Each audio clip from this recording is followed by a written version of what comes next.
El manejo de la pancreatitis aguda es lo más preguntado en cuanto a la patología pancreática, ya que la pancreatitis crónica, aparte de que es muy sencilla, os preguntan muy poco sobre ella en el MIR. ¿Cómo hacemos el diagnóstico de pancreatitis aguda? Bueno, pues para hacer un diagnóstico de pancreatitis aguda es un diagnóstico clínico. Necesitamos la confluencia de la existencia de dolor abdominal junto con la elevación de un parámetro analítico que es la amilasa. La amilasa debe estar 3 o más veces por encima de lo normal. ¿Cuánto es lo normal? Bueno, pues es un valor variable en función de cada uno de los laboratorios, pero un buen número para recordar es 100. Vamos a considerar que la amilasa es normal hasta 100 y por lo tanto por encima de 300 estamos en rango de pancreatitis aguda. ¿Cuál es la causa que con más frecuencia provoca la pancreatitis aguda? La litiasis, las piedras. Y la segunda frecuencia es el consumo OH. ¿Por qué se produce la pancreatitis aguda? Pues habitualmente el paciente tiene piedras en la vesícula y a lo mejor ni lo sabe, ya que la colelitiasis, el tener piedras en la vesícula, suele ser una patología asintomática. Pues un día una de esas piedras resulta ser viajera y se sale de la vesícula, sale por el cístico al colédoco y del colédoco al conducto pancreático principal y la piedra se queda atascada a nivel del conducto pancreático principal. Esto hace que el virus no esté obstruido y que en consecuencia cuando el páncreas intenta secretar su secreción endocrina y exocrina no pueda. Entonces se produce una activación intrapancreática de los enzimas proteolíticos, del tripsinógeno, quimiotripsinógeno, pasan a tripsina y quimiotripsina, y esto hace que se produzca una proteólisis del propio páncreas. Eso provoca la inflamación, el edema y en consecuencia la pancreatitis.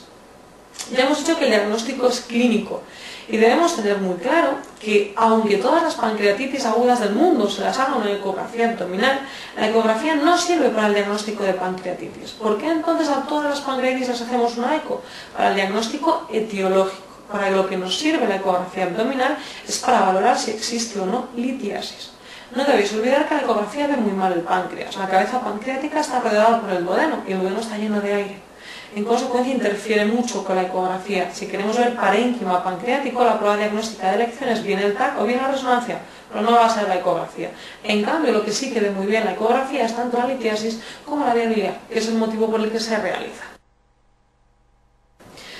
Debemos conocer la gravedad de la pancreatitis, ya que no manejamos igual una pancreatitis leve que una pancreatitis grave. Hay varias escalas para valorar la gravedad de una pancreatitis. Tenemos el Ramson, que es la más preguntada en el MIR, y tenemos el Apache, que es la más usada en la práctica, ya que es mucho más fiable que el Ramson. ¿Qué nos dicen estas escalas? Pues que una pancreatitis es grave. ¿Y qué implica que una pancreatitis sea grave? Pues implica que ese paciente tiene alto riesgo de desarrollar complicaciones a nivel local pancreático, siendo la complicación a nivel local más frecuente la necrosis. Entonces, siempre que un paciente tenga una pancreatitis grave, lo que debemos hacer es un TAC abdominal para valorar la existencia o no de complicaciones a nivel local del páncreas. ¿Cómo vamos a tratar la pancreatitis? Bueno, si es leve es muy sencillo, cualquiera trata una pancreatitis aguda leve. Les vamos a dejar en dieta absoluta, les vamos a poner suero, les vamos a dar analgesia para el dolor y simplemente con estas medidas, en 3-4 días el paciente está mejor, la analítica ha mejorado y en consecuencia reintroducimos la dieta y el paciente se va de alta en 5 o 6 días. ¿Cuál es el problema del tratamiento? La pancreatitis grave. Un paciente con pancreatitis grave puede estar hospitalizado 3-4 meses. Entonces el problema ahí es la nutrición. No podemos dejar en dieta absoluta y con sueros a alguien 3-4 meses, sobre todo teniendo en cuenta que la pancreatitis es un estado hipercatabólico. En consecuencia se necesitan muchas calorías. Entonces, ¿cómo vamos a nutrir a estas pancreatitis graves? Hay dos nutriciones artificiales. Tenemos la nutrición enteral y la nutrición parenteral. La nutrición de elección en el contexto de la pancreatitis aguda es la nutrición enteral. ¿Por qué? La nutrición parenteral, en un primer lugar, necesita la colocación de la vía central. Las vías centrales tienen mucha tendencia a infectarse, ya que están comunicando una vena con la piel. Y en segundo lugar, la nutrición parenteral no usa el tubo digestivo. El único estímulo para la regeneración de los enterocitos es la comida. Un paciente que no come, su intestino se atrofia. En consecuencia, la nutrición parenteral no es una nutrición adecuada. En cambio, la enteral nos evita coger una vía central y usamos el tubo digestivo y en consecuencia evitamos la atrofia. ¿Qué sucede? Pues que no podemos administrar la nutrición enteral ni vía oral ni vía por una sonda nasogástrica, porque si yo dejo la nutrición a nivel gástrico, a nivel del estómago, el páncreas sabe que estamos nutriendo al paciente y en consecuencia empieza a trabajar para producir su secreción exocrina y endocrina. Eso agrava la inflamación, el edema y la pancreatitis, así que no es adecuado. Entonces, ¿cómo vamos a administrar por tanto la nutrición enteral? Por una sonda nasoyeyunal. Vamos a colocar la sonda más allá de la desembocadura del páncreas, más allá de la segunda porción duodenal, de tal manera que alimentamos al paciente, nutrimos al intestino y no hacemos trabajar el páncreas. sea, pancreatitis grave, siempre que sea posible debemos plantear una nutrición enteral. ¿Por qué digo siempre que sea posible? Porque es frecuente que la pancreatitis aguda asocie ilio, parálisis del intestino. Cuando hay ilio asociado no podemos usar la nutrición enteral, si el intestino no se mueve no podemos usar la vía digestiva. En ese caso tendremos que usar la parenteral ya que no nos queda otra vía para nutrir a los pacientes. Dentro de las complicaciones de la pancreatitis, la que mejor debéis conocer, porque es la más preguntada, es la necrosis. Todo paciente con una pancreatitis grave, todo paciente que no evoluciona adecuadamente en las primeras 48-72 horas, debemos pensar que puede haber desarrollado una necrosis pancreática. ¿Cómo hacemos el diagnóstico de necrosis pancreática? Solicitando un TAC abdominal. Si en el TAC se nos confirma la existencia de necrosis, tenemos que administrar profilaxis antibiótica, siendo el antibiótico de elección imipenem. Una vez iniciada la profilaxis, necesitamos saber si esa necrosis está o no está infectada. Y para ello, ¿qué vamos a hacer? Pinchar, hacer una muestra, una PAZ, una punción de aspiración con aguja fina de esa necrosis y el material que obtenemos lo mandamos a microbiología para que lo cultive. Si en ese cultivo crece algún germen, hay algún aislamiento, es una necrosis infectada. ¿Cuál es el germen que con mayor frecuencia sobreinfecta la necrosis? Escherichia coli. Si en ese cultivo microbiológico no crece ningún germen, significa que la necrosis no está infectada. Si la necrosis no está infectada, es suficiente con continuar con la profilaxis antibiótica con imipenem. En cambio, si la necrosis sí que está infectada, no es suficiente con la antibioterapia. ¿Por qué?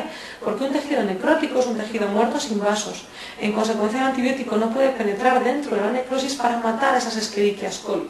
Entonces, ¿qué tenemos que hacer? Quitar ese tejido necrótico, bien por vía quirúrgica o bien por vía endoscópica. Entonces, como resumen, ¿cómo confirmamos la necrosis? Por TAC abdominal. Una vez que está confirmada, profilaxis antibiótica con imipenem.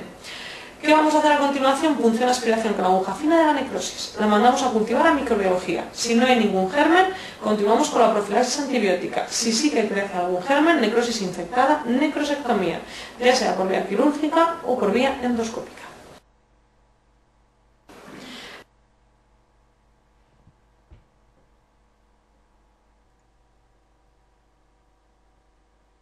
Nos presenta el caso de una paciente joven de 60 años con una pancreatitis biliar. Es una pancreatitis que no evoluciona adecuadamente en los primeros días, ya que al sexto día continúa con fiebre y leucocitosis. Siempre que una pancreatitis no evolucione bien en los primeros días tras el ingreso, debéis plantearos la posibilidad de que haya una complicación a nivel local pancreático, que es el hecho patológico que más compromete el pronóstico y el curso clínico de estos pacientes. ¿Cuál es la complicación a nivel local pancreático que vemos con mayor frecuencia? La necrosis. Y de hecho provoca empeoramientos graves de estos pacientes en pocos días. Entonces, siempre que sospechéis que puede haber una necrosis, debemos confirmarla. ¿Y cómo se hace? Pidiendo un TAC abdominal, que es lo que le hacen a esta paciente. La paciente no va bien, sospechan que puede haber una complicación a nivel local pancreático y piden un TAC. Y en el TAC, efectivamente, se confirma la sospecha de una necrosis muy extensa, además del 90% de la glándula. Y siempre que hay una necrosis, nos tenemos que plantear si esa necrosis está o no está infectada. ¿Por qué? Pues porque el pronóstico no es el mismo. Lo que más mortalidad asocia a la pancreatitis necrotizante no es la necrosis en sí, es la infección de la necrosis. ¿Cómo podemos saber si esa necrosis está o no está infectada? Pinchándola, obteniendo una parte, un material de esa necrosis y enviándola a microbiología a cultivo. Si en ese cultivo hay algún aislamiento, crece algún germen, esta necrosis sí que está infectada. Si en ese cultivo no crece ningún germen, es que es una necrosis no infectada. Entonces, ¿cómo manejamos la necrosis? Bueno, si no está infectada, simplemente damos antibióticos de amplio espectro, que el que solemos usar es imipenem. Si sí que está infectada, el antibiótico no es suficiente. ¿Por qué? Porque ¿quién mueve el antibiótico a través del organismo? Los vasos. Un tejido necrótico es un tejido muerto, que no tiene vasos. Por lo tanto, no puede penetrar el antibiótico dentro de esa necrosis infectada para matar esos bacilos gram negativos que tiene la paciente. Entonces, ¿qué tenemos que hacer con las necrosis infectadas? Quitarlas. Hay que hacer una necrosectomía. Básicamente la vía de abordaje de estas necrosectomías ha sido siempre quirúrgica. A día de hoy también se puede hacer por vía endoscópica, pero yo os digo que lo más clásico han sido los abordajes quirúrgicos. Entonces, en esta paciente que tiene necrosis infectada, ¿qué es lo que debemos hacer como actitud más correcta? Que es lo que nos pide la pregunta. Dice la necrosectomía por CPR. La CPR no sirve para hacer necrosectomía. La CPR explora la vía biliar. Sirve para extraer litiasis o para colocar prótesis, pero no para limpiar parénquima pancreático necrótico. Pero dice la 2, necrosectomía quirúrgica. Esta podría ser cierta, tenemos que hacer una necrosectomía. Vamos a seguir leyendo. Dice la 3, corticoides intralesionales, nunca. Nunca vamos a administrar inmunosupresores a un paciente que tiene una infección. Luego dice la 4, antibioterapia de amplio espectro, pues también. Hemos dicho que a estos pacientes con necrosis hay que ponerles antibióticos de amplio espectro, pero el que más usamos es imipenem. pero está infectada, o sea que el antibiótico solo se queda un poco corto.